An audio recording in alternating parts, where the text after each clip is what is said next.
Et bien bonjour, bonsoir, j'espère que vous allez bien, c'est Flo, aujourd'hui on se retrouve pour parler du chapitre 117 de Kaiju numéro 8.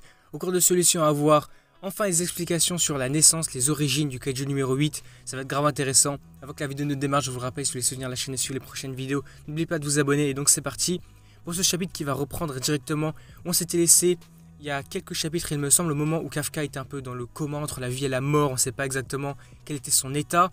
Mais en tout cas on voit qu'il y avait dans sa tête le personnage, le samouraï, on ne sait pas vraiment qui il était, mais on se doute forcément que c'est la matérialisation, on va dire l'esprit du Kaiju numéro 8 à l'intérieur de son corps, tout simplement, de son esprit.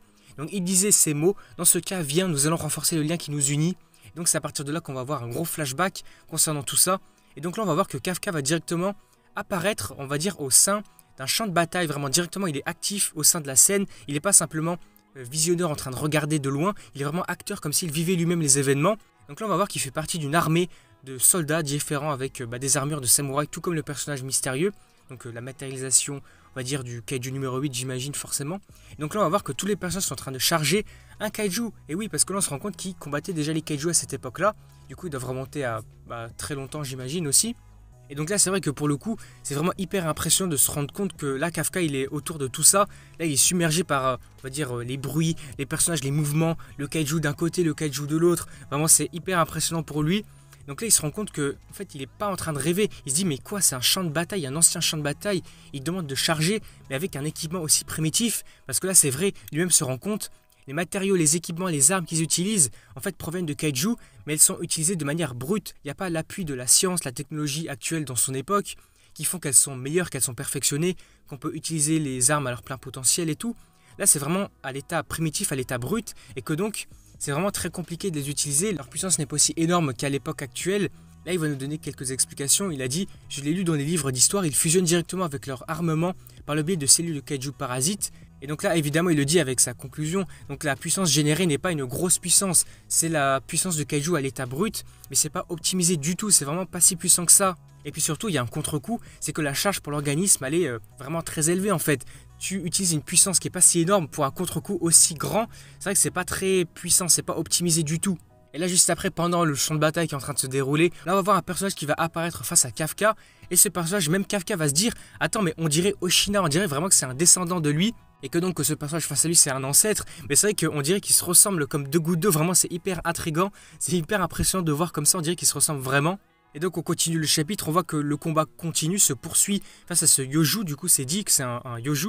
On voit que le Yoju va finalement tomber à terre, tomber au sol, mais on va avoir des mots du personnage du samouraï mystérieux, on va dire, dans la tête de Kafka, qui va dire « Mais attention, ce jour-là aussi, il y a eu beaucoup de morts au cours de l'éradication des kaiju, mais nous avions accompli notre dur devoir, comme toujours, du moins c'est ce qu'on pensait, parce qu'il s'est passé autre chose. » Et là, c'est vraiment l'apocalypse, si on veut dire, je sais pas, c'est le bordel vraiment, puisque là, on va dire que le kaiju va se relever, et il va détruire tout le monde. Avec un seul coup de bras, je sais pas, il va réussir à faire s'envoler tous les soldats. Vraiment, c'est impressionnant, il arrive à tous les tuer. Et donc là, on va se rendre compte que finalement, c'est pas un Yoju, un kaiju insignifiant. En fait, c'est le kaiju de Meireiki qui est actuellement présent dans le combat présent avec Oshina et puis Narumi. On voit donc c'était lui depuis tant de temps. On voit qu'il était là. Il a réussi à renaître de ce corps-là. Je sais pas comment il a pu être là. Peut-être qu'il avait parasité ce corps et donc là il est réapparu et que donc il va réussir à exploser tout le monde, même les personnages les plus rapides, les soldats les plus forts, même le plus grand expert dans l'art du sabre actuellement, qui est l'ancêtre de Oshina, ici on nous le montre. Donc même lui s'est fait battre, tout le monde s'est fait battre par ce kaiju là. Après ensuite c'est vrai que je ne l'ai pas forcément précisé, mais au fur et à mesure qu'on lit le chapitre, on se rend compte de ça. En fait le personnage qui est montré un petit peu comme Kafka à l'intérieur de ce flashback, en fait c'est justement le samouraï. Après c'est vrai que ça paraissait un petit peu logique puisque Kafka du coup revit les événements à travers son corps, à travers sa vision. Mais c'est vrai que pour le coup, on a l'impression que les deux personnages se ressemblent comme deux gouttes d'eau également. On dirait qu'il ressemble vraiment à Kafka. Alors est-ce que lui aussi ce serait un ancêtre? Alors c'est vrai que pour l'instant je ne sais pas vraiment, mais il y a peut-être moyen de tirer une information intéressante. Et donc là on va voir que la bataille va se terminer par la victoire de ce kaiju. Il va réussir à battre tout le monde, il va détruire tout le sol et tout partout et tout détruit.